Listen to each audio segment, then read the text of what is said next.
as the state board and the regional boards, we're not going out and writing letters to everyone saying you need our permit if you don't discharge. And you don't have to, just because you meet that definition doesn't mean you have to apply for the permit or file this claim. It's more where the regional board has come to you and said, okay, I would like you to submit this no discharge or, you know, get the permit. Or you've elected yourself to come out and get the permit or get the no discharge certificate, or the NONA, sorry. So it's kind of an odd fit because this is from the Port of Cologne where a discharger can submit a notice of non-applicability, but it isn't our requirement to go out and get everybody with a notice of non-applicability situation to get under the permit. We may come across dischargers that we would like you to submit something to us, or you'd like to submit something and have it on file with us. So if you are at your site and you know you have no discharge, it's kind of up to you to do the PE technical report and submit it if that's what you want to do. Or you can see if the regional board comes out and says that they'd like you to file that. So you can just kind of wait and see what happens, but I don't know if that answers your question. There is a liability. There's a risk. The question was, what's the liability? If your site truly is hydraulically connected and you're just kind of assuming that you're not because somebody told you that or something of that nature, there's a risk of not filing your NONA report, absolutely, because you are discharging without a permit. But for facilities like the gentleman in the back where he knows he's in a hydraulically disconnected basin, he can wait and see if the regional board comes out or if he changes his mind later and decides to file it. Depends on your facility. Yeah. I had a question about the sampling events and the bypass. Okay. I missed what you said about if you observe a bypass. Yeah. So you're out there, you're collecting your sample, you observe a bypass, you have to take a sample of the bypass? Is that? Yeah, we're not requiring that you sample and visually observe all your bypasses. But if you're out there and you see it, you are responsible for it. You're sampling that then? Sampling and observing it, okay, yes. Thank you. Oh, I don't know. I don't even know. Who's next? And then I got to go to the people on the web, and then we're going to, whoever has a microphone, you have one? I have one. Okay, we'll go you first and then one more. Okay, it's a question on the sampling reduction. You said it was is it per constituent? So the sample frequency reduction? Right. No, it's you have to have all of your sampling and analysis under the action levels for 4 qualifying storm events that are consecutive. Okay. And then you can get the sample frequency reduction. Okay. Not just one constituent. We don't split it up where you have to do pH 2 times and TSS 4 and it's the whole site. But you can reach different levels, level 1 and level 2 on okay. Based upon your exceedances, yes. And then one more, and then we'll go to the web.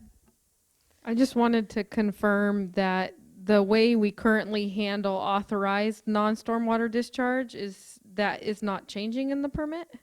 I'd have to get them right next to each other if the list is exactly the same, but we still allow discharges of authorized non-stormwater discharges as long as they don't have contaminants and of that nature. They meet the definition.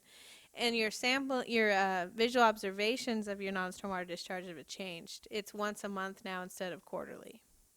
And they're paired with your dry weather visual observations of your BMPs.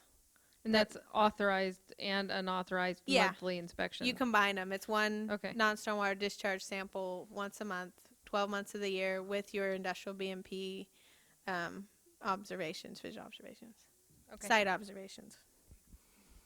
Okay, so let's get the ones on the phone, and please write your questions down. We'll have time at the end to get the rest of them, and they may get answered with the next 2 speakers. So we have quite a few. So how many? So we'll take 5, and then let's see. We'll take 2, and then we'll do the rest. Huh? Okay.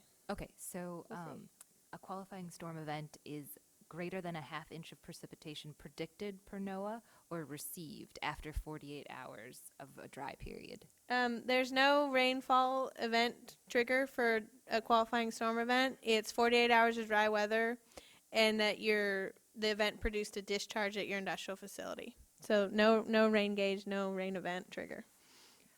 What do you expect us to do about high pH values? Okay.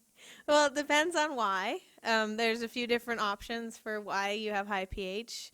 If it's acid rain, that's kind of an aerial deposition, not a non-industrial thing. But if it's from your industrial process, if you had high pH values, you would have to stop screening. You'd have to get the meter and try to eliminate those exceedances. Do office buildings have to register for the light permit? The office buildings, from my understanding, are not an industrial activity, and they're auxiliary. If you have an admin building, that's auxiliary to industrial activity. So unless I have more information, I would say no. For existing facilities, do the SWIPs need to be updated to reflect the new IGP going into effect 7/1/15 by 7/1/15?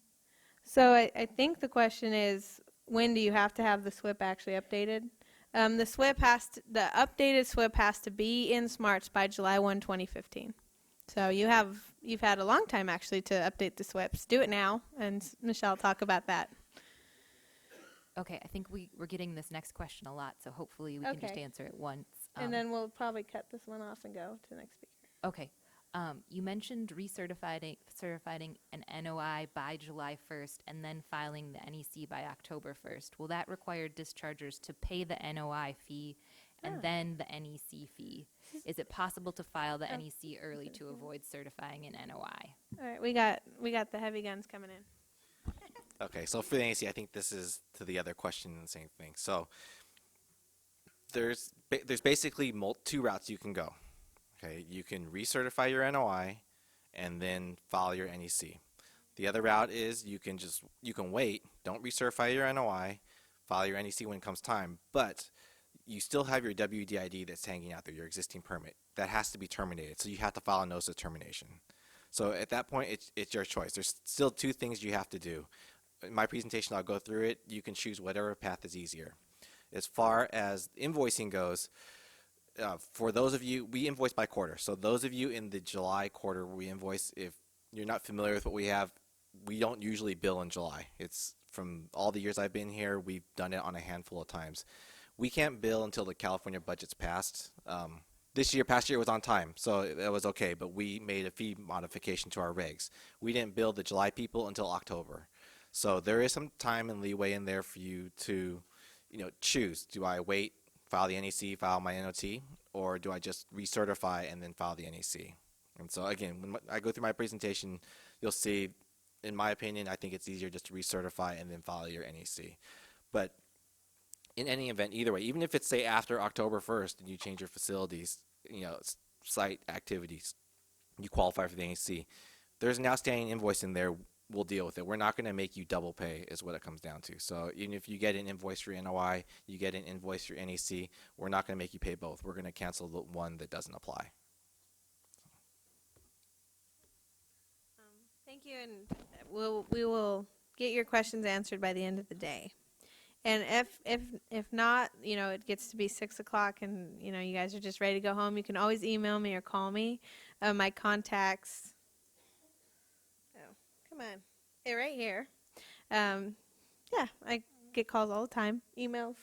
And Reagan Morey's a staff engineer that also works on the industrial program. And Leo's still available for calls. And if you want to talk to Leo in particular, you can just email me or Reagan. And those are in your slides. So, okay, next presenter. It's up to you. Show of hands. Anyone want to take a 5-minute break?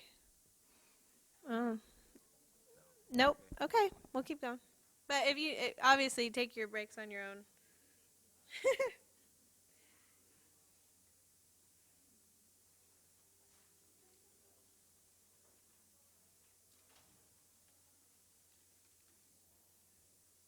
It's easier to just. Yeah. Thank you, Laurel. Okay, she already introduced me, but again, I'm Patrick Otsuji with the State Water Board. I've been overseeing the SMARTS development, and so we've been trying to get all the new IGP requirements in and built in the system. So that's what I'm going to go over very briefly today, actually. We're not at the point we thought we were going to be, but we're working on it to get everything in by July 1st, so it's ready for you guys. Okay, so some of you may not be familiar with the system. For the industrial group, SMARTS has been around since 2005-ish, around there, to file your annual reports online. It was an option at that point. So we didn't have, the reason why we did that is because we didn't have any data electronically. All the annual reports were submitted on paper. Very few of the regional boards were actually taking what was submitted on the paper and inputting it into a database where we can query, do various reports. Legislature started asking us for some information. Our management, upper management, started asking us for information on industrial dischargers. So that's why we started developing the SMART system for online reporting, so we can get your monitoring data, run whatever statistical reports or analysis, and send those to our management, the legislature, or whoever else may be asking for it. And again, that's the end purpose of the system. It's not just to make it easier on us so we save some data entry time. I mean, that's definitely part of it, but the other part, again, is really the reporting aspect of it. So we have it available, again, easy to query and run reports on the system. The one thing about Smart System, it's internet-based, so it's available most of the day, definitely during the business weeks. At nighttime, it does go down for maintenance every day, pretty late, like 10, 11 o'clock at night. But it's available most, Monday through Friday, and usually on the weekends. The one thing to note, and we've been getting comments about this, is unfortunately our agency only supports the Internet Explorer browser. And so if you're using Mozilla Firefox, Google Chrome, if you have Apple and you're using Safari, the system may not function as we anticipate, so you may get some errors. Fortunately, we won't be able to solve those. We usually say, hey, try Internet Explorer, and it usually works out. Okay, so for a timeline for implementation.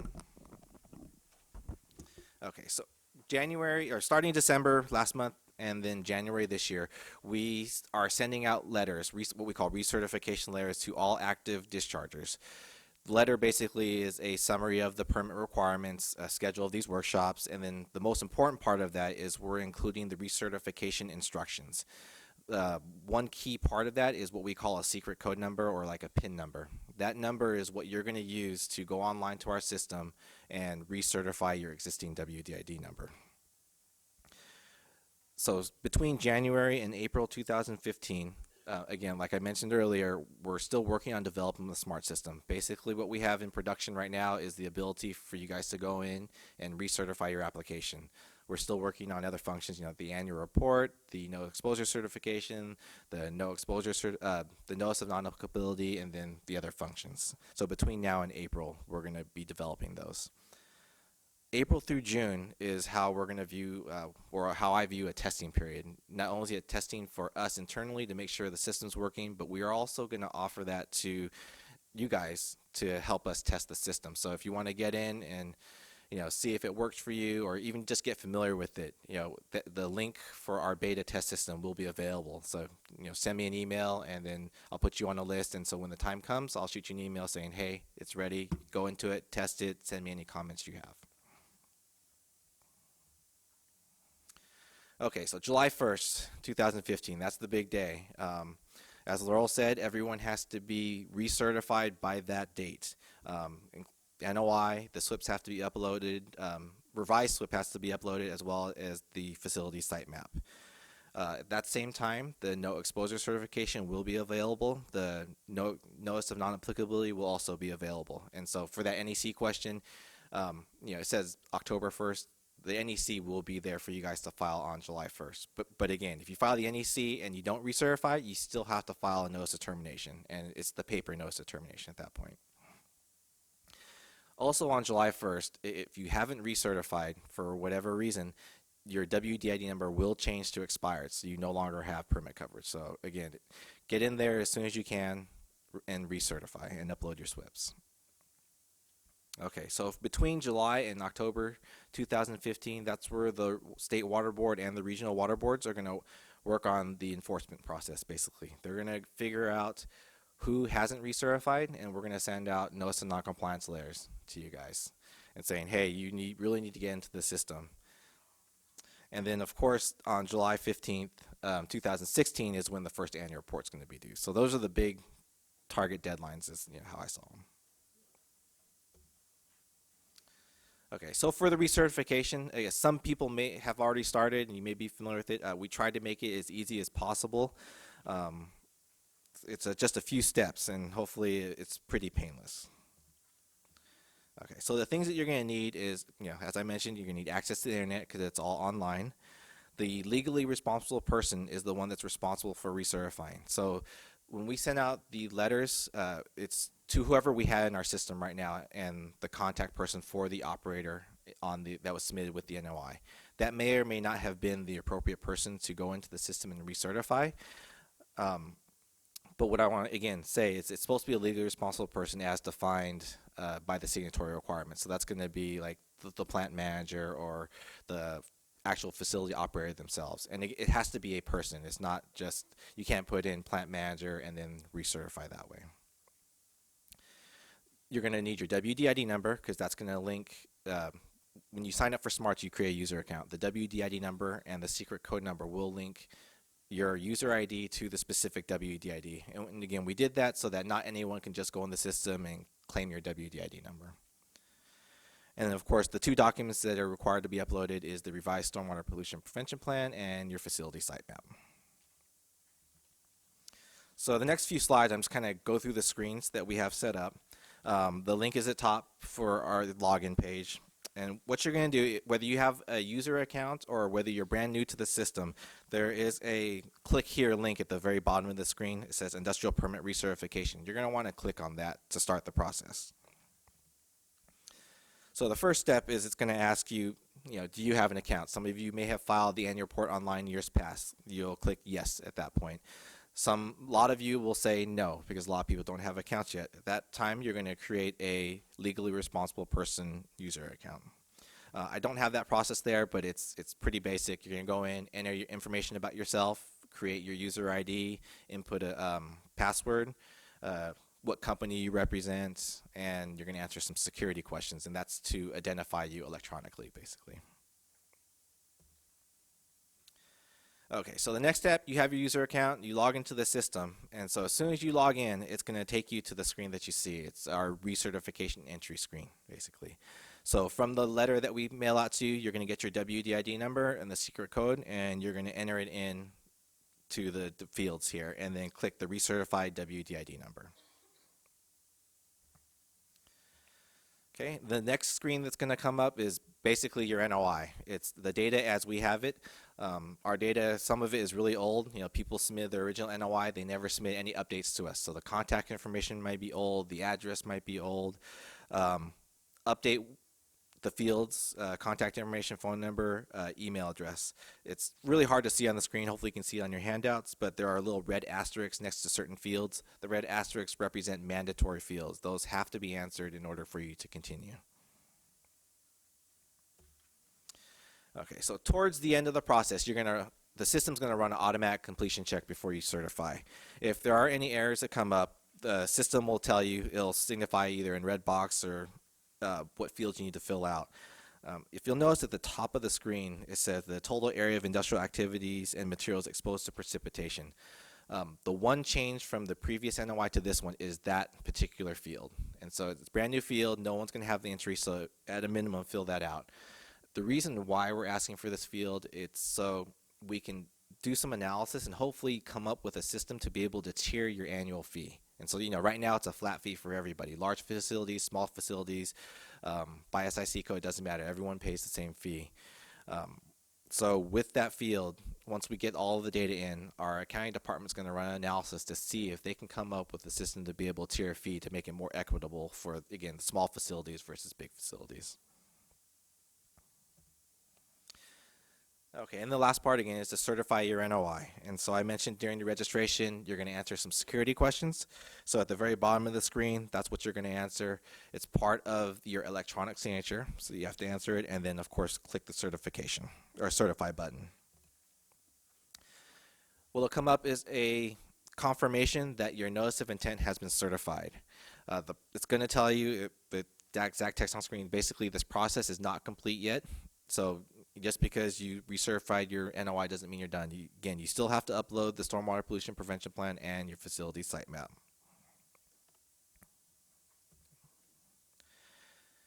Okay, so at this point, you're the LRP. You may not be dealing with revising your stormwater plan, or you may not be designing this facility site map. You may need to link other users to help you out with this. And so we have a whole linking process where you can link other users as either what we call a data entry person or a duly authorized representative. And so to help you with the process, and they'll have access to your NOI to update information or upload the appropriate documents. And so this is kind of a pyramid of the user rights that we have in our system. And so at the top of the pyramid is the legally responsible person.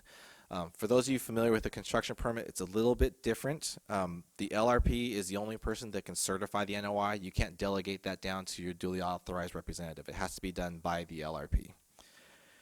For the duly authorized representative, again, the LRP we view is going to be the facility operator, someone pretty high up. They're not going to file the reports or certify the reports. They're going to pass that on to somebody else. That's where the duly authorized representative comes in. They can then certify the annual reports, the monitoring reports, anything else that needs to be submitted through our system. The data entry persons, you may have a consultant that you hire for your site, so you'll want to give them access to help you enter the data in for, like, say you have someone going out taking the samples. They'll have access, they can upload the samples as a data entry person, but they cannot certify or submit any reports. Just enter the data and save it. And of course, at the very bottom is the general public. They have view-only rights, and the rights that they have is only for submitted information. So if you have a pending monitoring report, you're in the process of filling it out, they don't have access to that information. It's just the submitted information. And that also includes any attachments that are uploaded. If it's uploaded for a submitted document, they have that information available.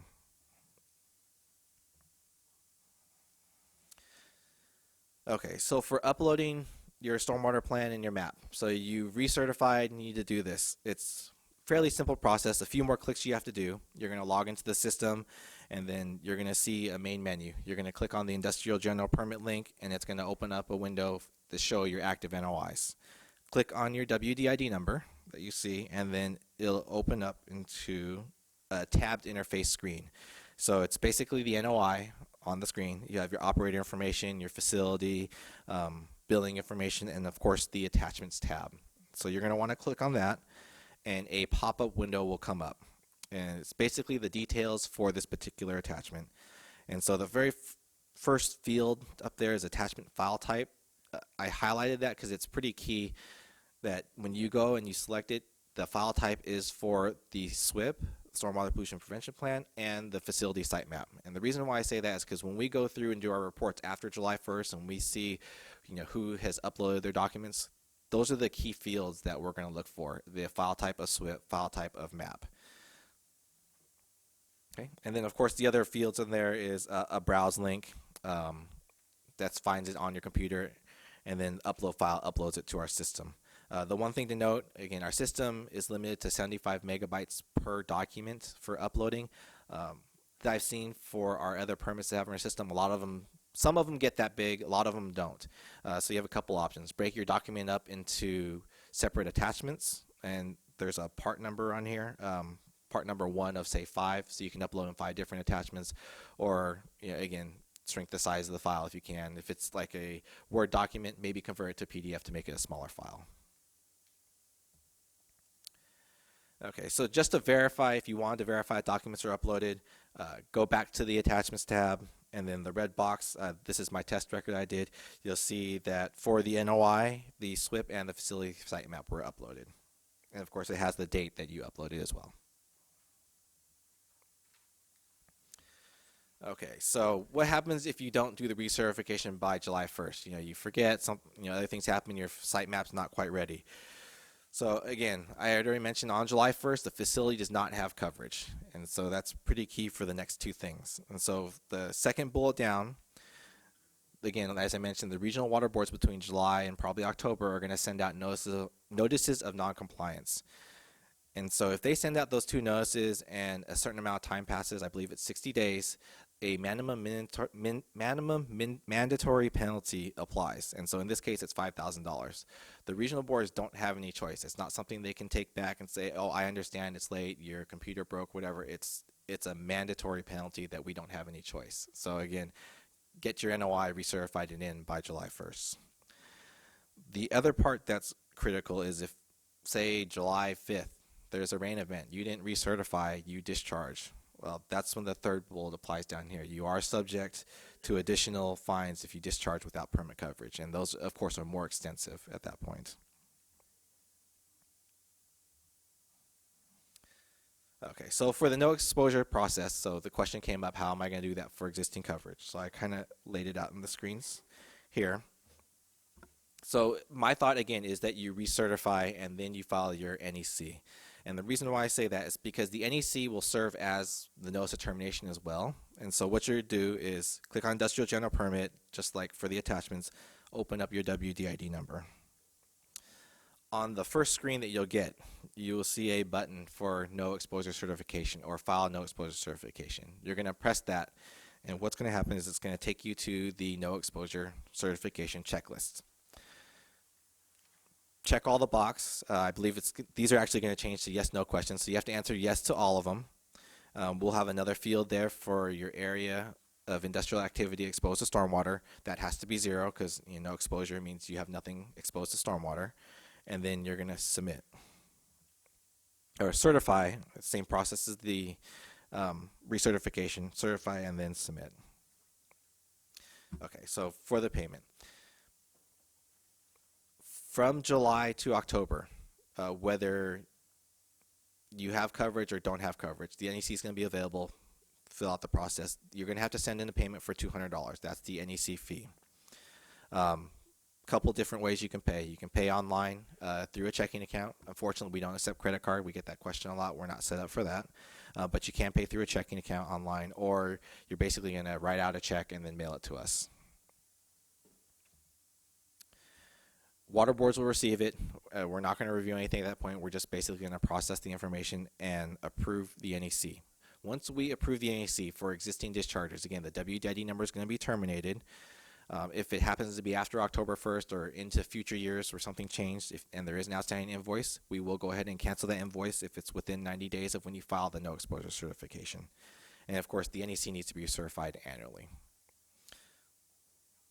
So again, going back to what steps you want to do, if you want to wait and file the NEC for whatever reason until October 1st and you don't recertify, you will go through this process.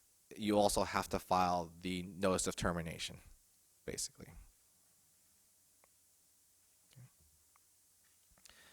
Okay, so for annual report and monitoring, this is the part that we're still working on. I didn't, unfortunately, don't have any slides to show you at this point of the interface, but for the annual report, it's being simplified a lot. So if those of you familiar with the annual report online now, it used to be the SWRM system. We used to call it, but it's in the smart system now. Forms 2 through 5 are going away, basically. What we're going to ask you are, did you comply with the permit type questions? Did you do your monitoring? Did you inspect your BMPs?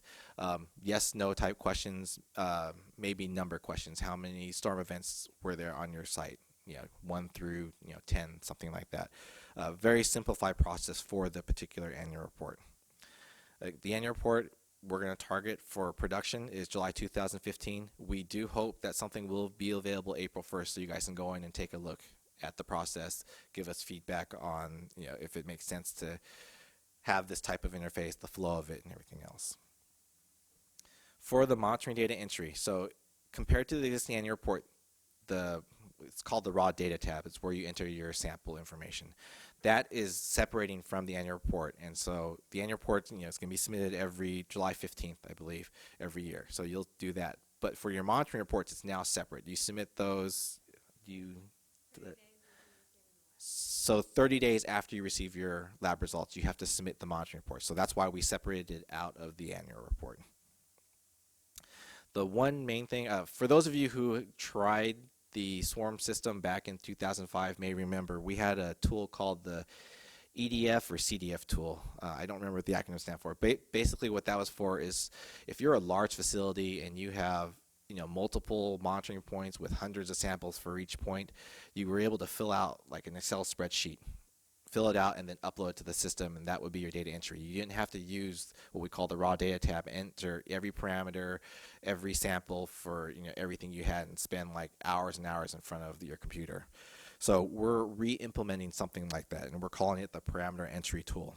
And again, it's mainly for large facilities with many discharge points. If you're a small facility, you have one monitoring location, and you take your 4 samples, it's probably not going to save you a whole lot of time by using this tool.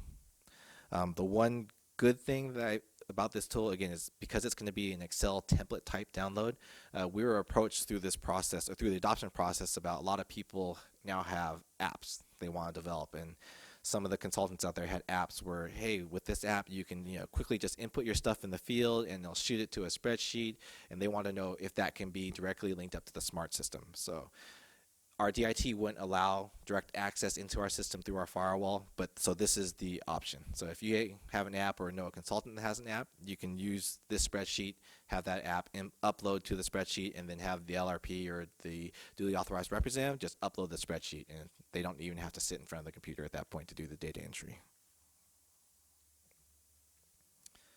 Okay, other functions being developed. The notice of termination, again, paper process, that's going to be electronic as well. We're going to work on that. Compliance groups. And so there is going to be a separate function for compliance groups. The group leader is going to be able to track information online, track their facilities through the system. Our intent is to have a separate work group, for lack of a better term, with compliance group leaders or potential compliance group leaders to go through the process to see if it makes sense as how we're designing the system. So if you're interested or you're going to be a compliance group leader, please contact me. We'll get you on a list, we'll set up a meeting, and again, meet with you to make sure the process works, because it's, as far as the system goes, you guys are going to be using the system. We're not going to be interfacing with this portion of the system other than to see who is part of a compliance group. Notice of non-applicability, I mentioned that. We're still developing that form. That'll be ready hopefully by April 1st for you guys to test. This isn't a form, but the exceedance response action tracking. As Laurel mentioned, you're going to input your data, and by parameter, if you exceed, you might have to jump to the level 1 at the end of July 2016. You don't have to know that. Our regional boards aren't going to have to remember to go through and track that. The system is going to be programmed to automatically look on July 1st, who had exceedances and who needs to go to level 1, and we'll assign the appropriate level at that point. Find your receiving water tools. So receiving water, or knowing where you discharge, at least from the water board's perspective, a lot of people are asking that question. We want to know who discharges where so they can go through, and especially in the TMDL areas, and to come up with appropriate numbers, or just analyze the watershed, the health of the overall watershed. For the NOIs that I've seen come in, a lot of people don't know what the receiving water is, or they know and they use something real generic. We're seeing like river, ocean, stream as the receiving water. It doesn't do us a whole lot of good. So what we're working on is a GIS tool to come up based on the latitude, longitude, which is a field that you have to enter in. Will calculate your closest receiving water, or the closest receiving waters, I should say, and then allow you to go through, and then hopefully the discharger will know at that point, out of the ones that we select, they can select the appropriate receiving water. And so again, it leads us to better data to better implement water quality stuff.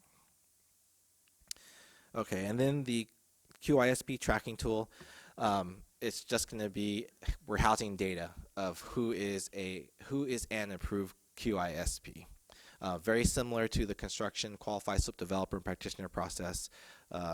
We're just storing that information so that if you need to find a QISP for your area, you can go through and search our database and assign it.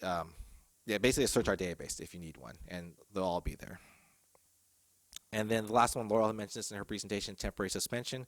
We're going to come up with a process to be able to suspend your permit requirements. And so what we mean by suspension is, yes, you don't have to comply with certain requirements, but it doesn't suspend your permit coverage. And so it doesn't suspend your annual invoice. So you still have to pay your invoice each year, but you may not have to do your monitoring and other activities.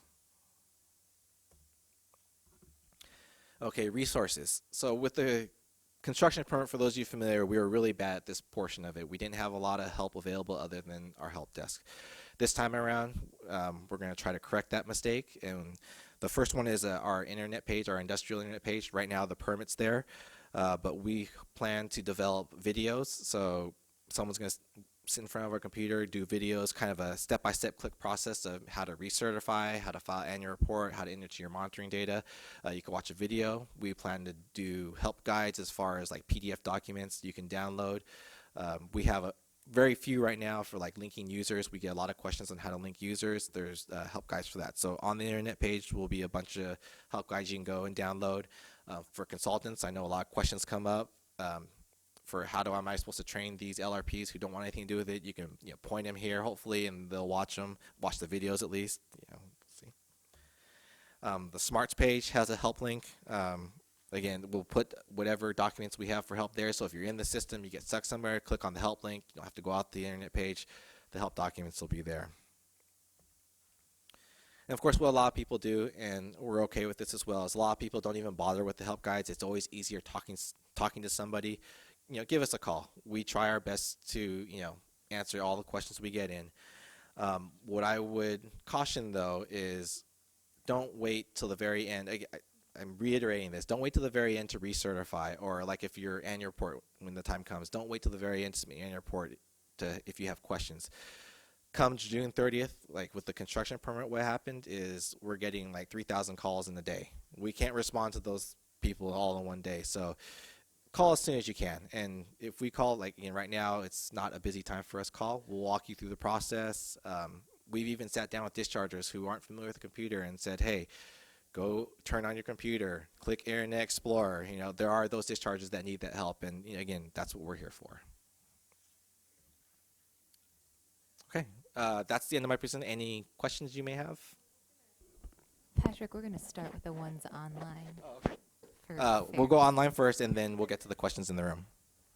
Okay, we've got 6 questions. The first is, will sampling results be publicly available on Smarts as they are submitted, or only after July 1st of the reporting year? The data will be available once it's submitted. So it would be no different than if you're submitting the paper to us at that point. Anything that's submitted to us as a state agency is public record or available to the public, so once it's submitted.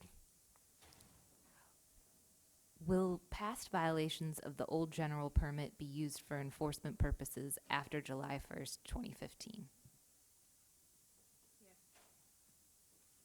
Laurel says yes.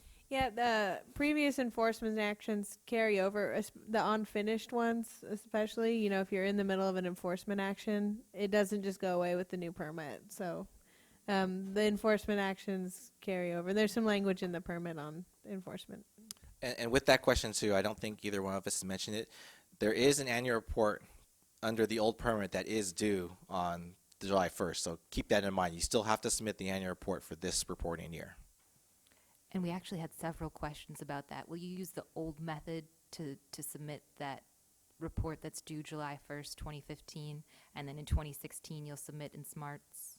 Okay, so for this particular reporting year, due July 1st, 2015, you can still submit by paper. It's the existing process as it is today. So I would say you have options. If you recertify, you can submit your annual report online if you want to, brave the system at that point. But if not, you can submit by paper. The one note I would make is that I believe Los Angeles region is requiring reports to be submitted electronically. And what they mean by electronically is they hope through the SMART system is the first choice. If not, to submit by email. Okay, next question. If we have a monitoring group, does my account show all the sites that we want to NOE put in a compliance group? I think the question is, where in Smarts, if you're a compliance group leader, does Smarts show you all of the people that you want to put in your group? How do you find them? How do you find the people that you want to put in your group? Okay, so for the compliance group process, how we're designing the system is compliance group leader is going to go through and create a compliance group. assign it the SIC codes, and then attach any of their staff that they need. They're assisting with like data entry or help filling out reports.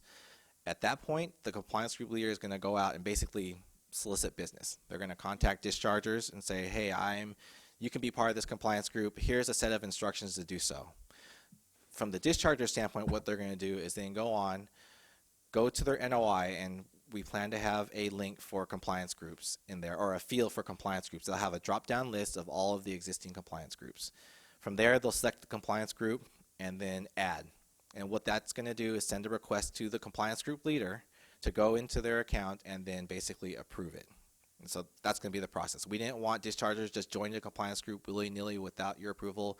We didn't want the compliance group leaders assigning, or signing people up for the compliance group without their dischargers without their approval. So that's the process. Okay. In your presentation, you said that the NEC is available in SMARTS by July 1st. So why do we need to file for an NOI and then an NEC? Okay, so for the NEC question, it's available in SMARTS on July 1st, and that's going to be for existing and people that are new to the system. So the light industry that haven't filed anything with us, they're filing the NEC. They will start basically the application from the very beginning, fill out all the fields, and submit it. If you didn't want to recertify, that's the process you're going to do. You're going to have to fill out the whole NEC form from the first field all the way to the end and certify and submit it. That's okay with us. You still have your existing WDID number out there that needs to be terminated. You'll need to file a notice of termination on the existing one to cancel it. So you have your NEC, and then you have your WDID that will be terminated. If you recertify, so you go in and you recertify, you click the button for NEC, fill out the checklist, submit your fee, and then once we get it, you're done. The NEC serves as termination. It terminates the WDID number, and your NEC becomes active. So again, we don't have a preference on which way you do it. It's really up to you on how you feel is easier. Again, my suggestion is you recertify, which is you enter the WDID secret code number, open up that WDID number, file your NEC.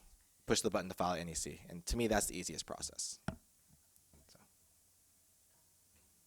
Any other questions? No? Okay, next question. Can a DAR upload the SWIP and sitemap after the LRP has recertified the NOI, or does the LRP have to do this step too? Anybody could upload the SWIP and sitemap, DAR or a data entry person. And the reason why we did that is because a DAR is not a consultant at that point. It's someone who works at the facility or for the facility. Our guess is there's going to be a lot of consultants that don't work for the facility, so that's why we allowed anybody to upload the facility sitemap and SWIP. Okay, how soon can we recertify our NOI in SMARTS? You can recertify your NOI now as long as you have the secret code number. So we started mailing out letters in December. I believe the bulk of the letters went out on this past Wednesday. So when you get back to work on Monday or Tuesday, you should have a letter or very shortly thereafter with the secret code number. If you don't receive that letter within, say, the next couple weeks or so, contact us because again, like I said, we had bad addresses, bad contact persons. We may have it return mail. So contact us. We can email you a letter at that point. Okay, this is the last question. So if someone doesn't have Internet Explorer and their business doesn't allow them to use Internet Explorer, is there any other options for them? At this point, there is not. What we had recommended, again, is the next best browser is Mozilla Firefox. Try that. I do know Google Chrome works, not in all instances, but unfortunately, as I understand it, it's a state standard to have Internet Explorer, and it's not just our agency. I believe it's a lot of agencies that use only Internet Explorer, unfortunately. If you run into errors and you really have no choice, you'll have to find somebody with a computer or somewhere like library that does have Internet Explorer where you can access to submit. And then questions. So that was it for online, so we'll go to the audience for questions.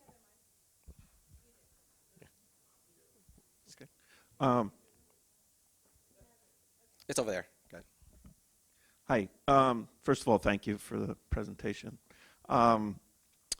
So I get a letter in the mail that has my code and WDID, and I try to recertify. If I submit a SWIP and a facility plan with that's going to comply with the new permit, then I'm going to be doing things between January and July that I would not be doing under the old permit. Is that what we're saying here? No, the new permit's not effective till July 1st. So if you recertify, say today, Right. the process is complete. You're ahead of the game, basically. You don't have to comply with the new permit when you recertify. You don't start until July 1st. So I can recertify with my existing SWIP? No, well, okay. So you have to, okay, the permit is effective July 1 of 2015. If you start designing your SWIP to comply with the new permit on July 1, 2015, you're going to be late in complying with the permit. Because you can't use the old SWIP to do the new permit. So we're asking, and the permit requires that you kind of start developing your SWIP before July 1 of 2015 and have it in by July 1, 2015. If you can write a SWIP in one night on June 30th and you get it in by July 1, 2015, that's fine. You have your effective SWIP under 9703 DWQ that you will use until July 1 of 2015. You're submitting your future site plan.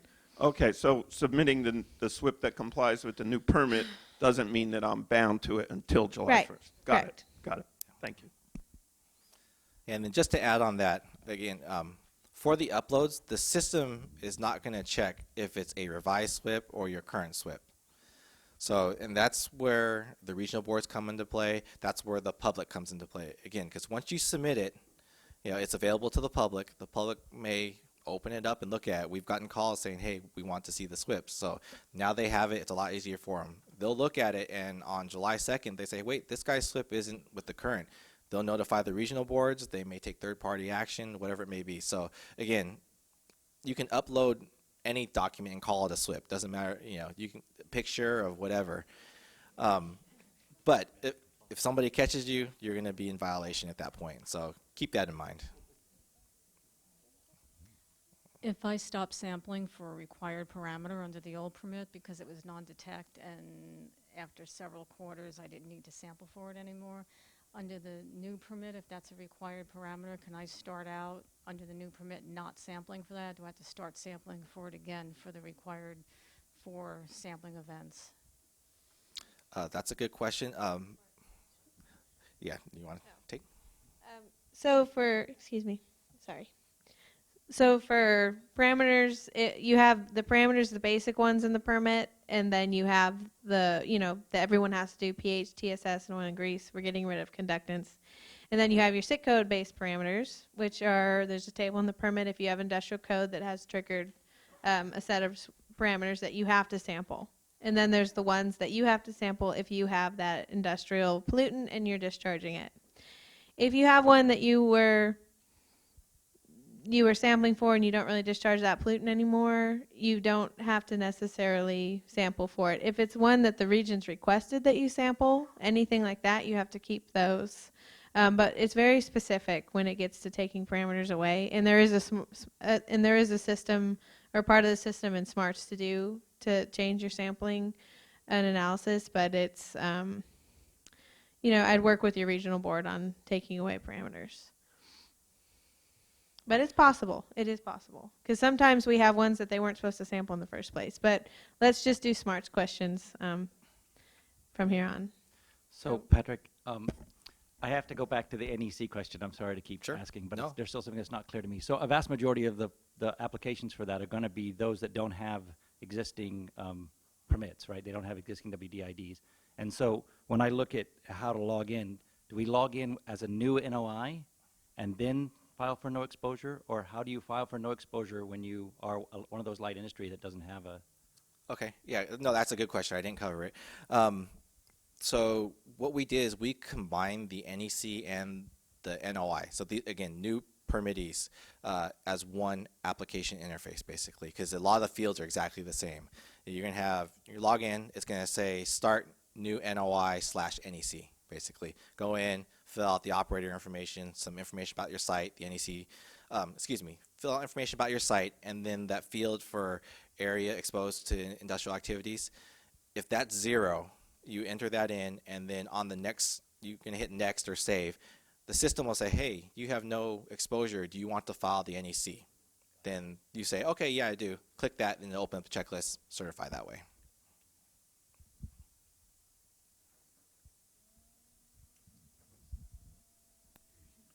Yeah, on your signatory requirements, can one person could be the signatory on all those, correct? Yes. Yeah, okay. And second question, will smarts, in the past when you have exceptions to the pollutant levels because of natural contamination, for example, in the Ione Basin we have high pH soils and we have aluminum that's native to the drainages, and there's no way to get it out even in pristine drainages.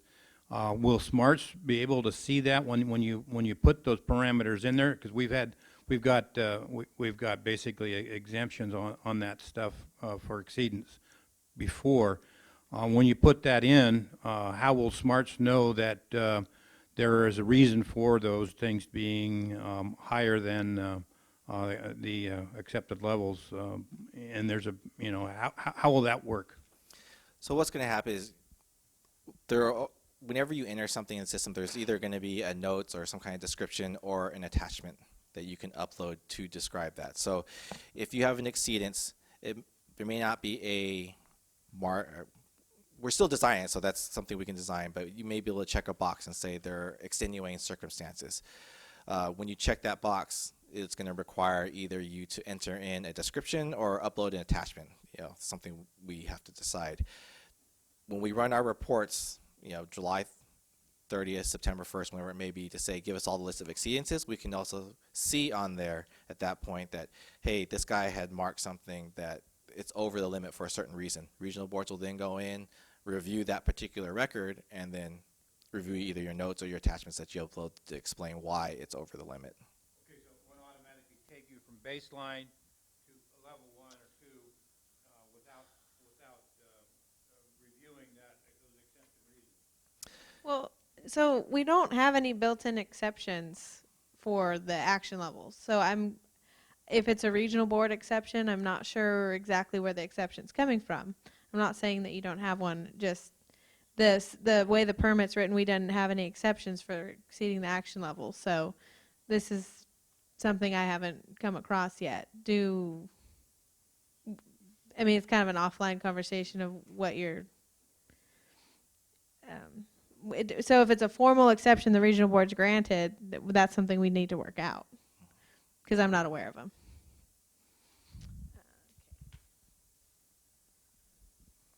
Oh, go ahead in the back. Yeah. When I input, I'm a consultant, and I input for some people their annual reports on smarts. They often have a whole list of VOCs that they do that there's always non-detect, but they're still sampling for them.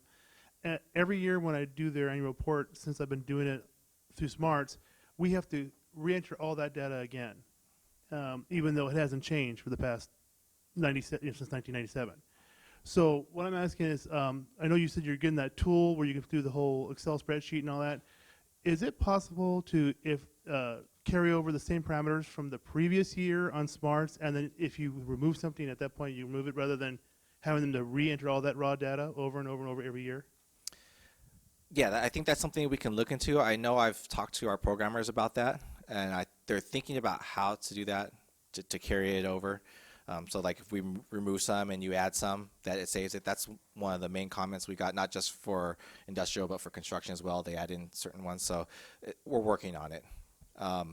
During the testing phase, again, if you're interested and it's not there, the testing phase I'm viewing is like kind of permit process. Submit comments to us, and we'll do whatever we can to address them if we don't remember to put something like that in.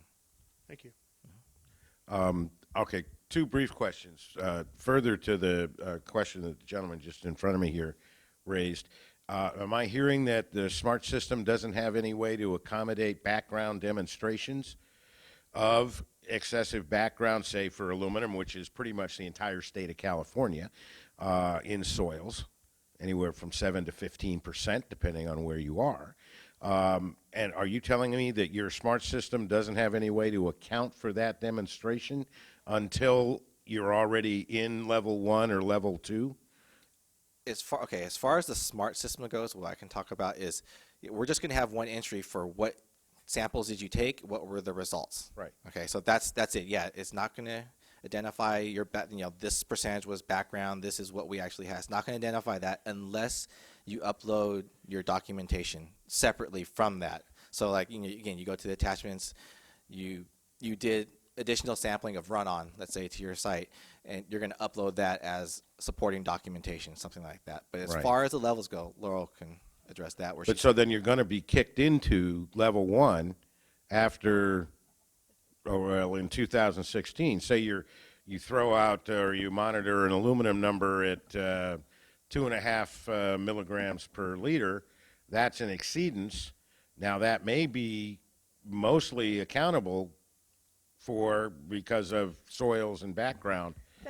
So the permit allows for two things when it comes to natural background or non-industrial background. You can submit a level 2 report, actually right out almost to baseline. You have to submit the technical report under the new permit. Right. There's no exemptions. There's no, that's not have to be signed by a PE. You have to get a trainer of record before the QUISP are available, or QUISP, or be a QUISP, to do that report. So you have to put in that report. You don't have to go through all the levels, but you will be in level 2. There's nothing that happens in level 2 other than you have this report on file, and it's public information. So, yeah, everything's public information. That's part of my second question. But so by virtue of doing the necessary work to demonstrate either background or non-industrial sources for an exceedance, that automatically kicks you into level 2? Yes. Even if in the first year you start out, everybody's allegedly in baseline, if you do the work or have done the work to demonstrate that, hey, this exceedance isn't my industrial activity, this is because I happen to be in a certain location in Northern California, I get kicked into level 2 automatically? But nothing happens in level 2. There's no penalty for being in level 2. Can I ever get out of level 2? Not for that, no. In level 2 there's nothing that happens. I don't know. All you are. Other than it's public knowledge that I'm a level 2 facility, and there's a lot of public interest groups out there that are going to be very interested in who's a level 2 facility for their own purposes. Okay, but it is just a label. I mean, and I understand what you're saying, but what I'm saying is that the permit does not put any other standards or requirements on you in level 2. Yeah. If the perception is that in level 2 it's a penalty, that's something we can. Well, it'll result in penalties, I guarantee you that. But let's But okay. we have penalties resulting just based upon all kinds of information. So I don't.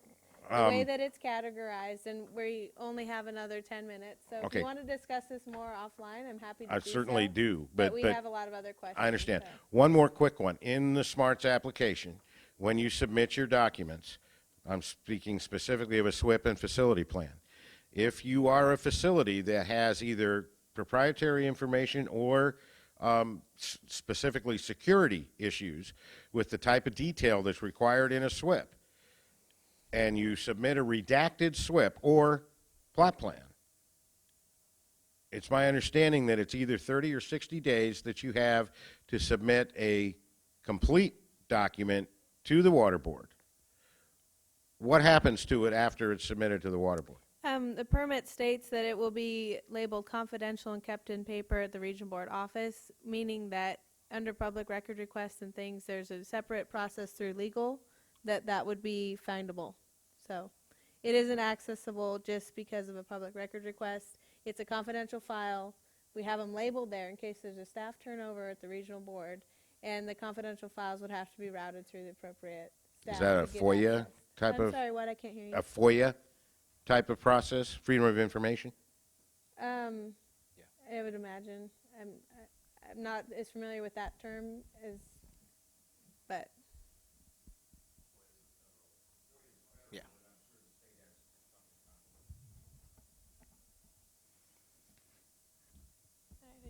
Okay, so I have a quick question.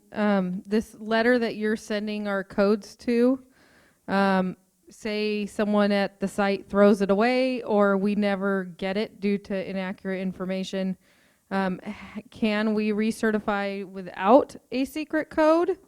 Or who do we contact to get that secret code that's lost in mail land? You cannot recertify without the secret code. So you must have it. How you would get it is contact us, contact our help desk, and we have all of them. We have a big list that we can look up and then send you another letter, again, update our database if you want a paper letter, or we can email it to you. Okay, and my second question goes kind of the same thing. The DAR, so obviously the legally responsible person, if like you're a corporation, would be someone that the corporate office has, authorized as a legal responsible person. Does the DAR have to have that same requirement by the corporate, or is that something that the LRP can assign to a person? I believe it's whatever your corporate laws are for signatory requirements. What we're doing, and I don't remember the exact language, is the two levels are basically laid out in the EPA regs, the 40 CFR, it's 122.22. So it defines, for a municipality it's this, for a corporation it's this person. And then the duly authorized representative, I believe it says the primary signatory can authorize another individual to sign reports on their behalf. So that's all it says. So as far as what we've done, at least for the construction permit and what we call approved signatories under that permit, we leave it up to the LRP and to determine who's the appropriate signatory under them.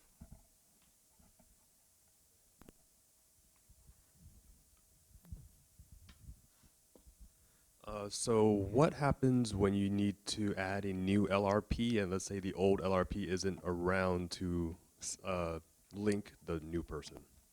Yeah, it comes up frequently. We have a process. It's basically the recertification process. So the new person comes in, says, hey, I'm replacing John Doe. I need to get access to the permit. We send them a brand new secret code number. They enter it in, get linked up, and they become the LRP. Okay, thank you.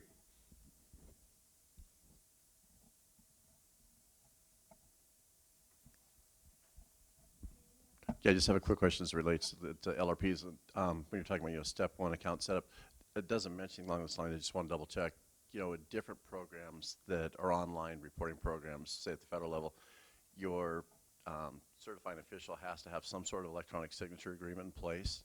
Yes. To verify. To be an LRP, do you require electronic signature backup? So our backup for electronic signature is a wet signature, and thank you for me adding that because I didn't mention it. We have what's called an electronic authorization form, and so that's available after you print it after you recertify. Basically, on the bottom on that one screen, it'll say download your electronic certification. That's the wet signature. The signatory requirements, for you guys are familiar, it's pretty onerous. You have to have unique user ID, unique password, security question with answer, and a personal identification code, and then along with the wet signature. It's not something that we wanted or we thought of and say, hey, let's just do this. It's for us to comply with EPA's cross-media electronic reporting regulation, I believe it's called. So for us as the state of California to have an online database system, we have to comply with federal EPA's requirements. And so we have to be able to prove an LRP pressing the button is actually that person and he's not just a consultant or somebody else that he just said, hey, go do this for me.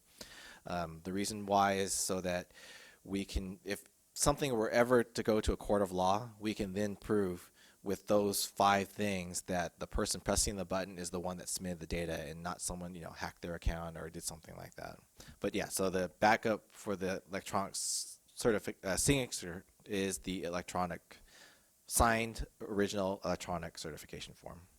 What's the turnaround on those? Just out of curiosity, would that be the case generally from submission to turnaround? How long will that take? It's very fast. For us, once we get the form, it should be same day, if not 2 days. For us, it's just checking a box next to your user account saying form received.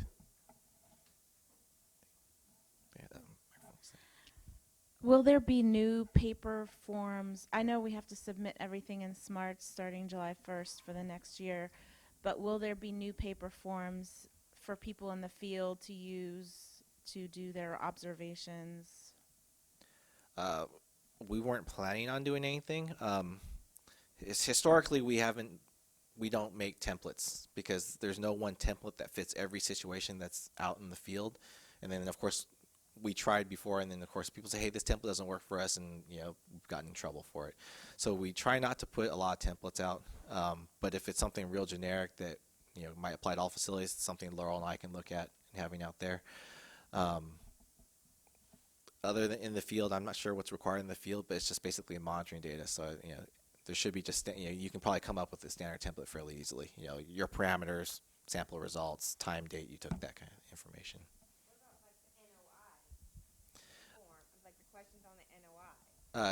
For the people online, someone was asking about the NOI form. The NOI form is not going to be available in paper format.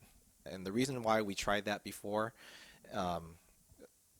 not even electronically, but we tried with previous drafts, we had an NOI form in there for people to comment on. What happens is people submit that draft form to us. And not just a few, but there are quite a few who submitted the draft as their permit. So we don't want to put a paper NOI out there to say, let people think that they can submit that form to us. But in the actual permit, I forgot what attachment it is, the fields are listed out of what's on the NOI. Yeah. So, let's go here. He's been waiting, then we'll get to you. Go ahead.